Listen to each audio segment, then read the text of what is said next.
জামায়াত ইসলামী কার কাছে সহযোগিতা চাইতেছে? জামায়াত ইসলামী কার সাথে বন্ধুত্ব করতে চাইতেছে? জামায়াত ইসলামীর ক্যান্ডিডেটদের ন্যূনতম কমন সেন্স কিনে কার সাথে তারা বন্ধুত্ব আচরণ করতেছে? ভারতের সাথে? ছি, মুসলমানদের চিরদুশ্মন, বাংলাদেশের চিরদুশ্মন ইন্ডিয়ার কাছে জামায়াত ইসলামের কেন্দ্রীয় নেতা সাহায্য চাইতেছে, বন্ধুত্ব চাইতেছে। কত বড় নির্লজ্জ হলে জামায়াত ইসলামী এই ধরনের কথা বলতে পারে? বাংলাদেশের সম্পর্কে যে একজন কঠিন বিশ্লেষক আছে সেটা মনে হয় জামায়াত ইসলামী জানে না। সে কঠিন বিশ্লেষকের নাম হচ্ছে পিনাকি ভট্টাচার্য।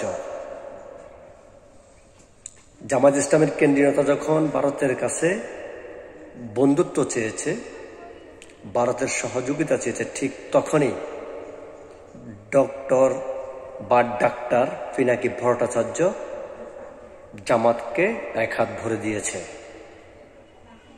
আমার বুঝে আসে না ইন্ডিয়ার কাছে জামায়াত ইসলামী কোন ধরনের বন্ধুত্ব চাচ্ছে।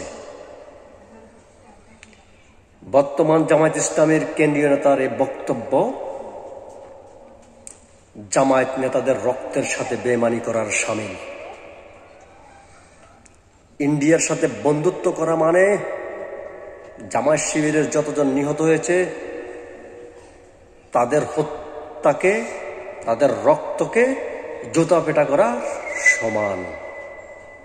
ছি, ভারতের মতো একটা ইসলাম বিদ্বেষী সরকার, বাংলাদেশের দুশ্মন, এই ভারতের কাছে জামায়াত ইসলামী বন্ধুত্ব চাচ্ছে, সাহায্য চাচ্ছে।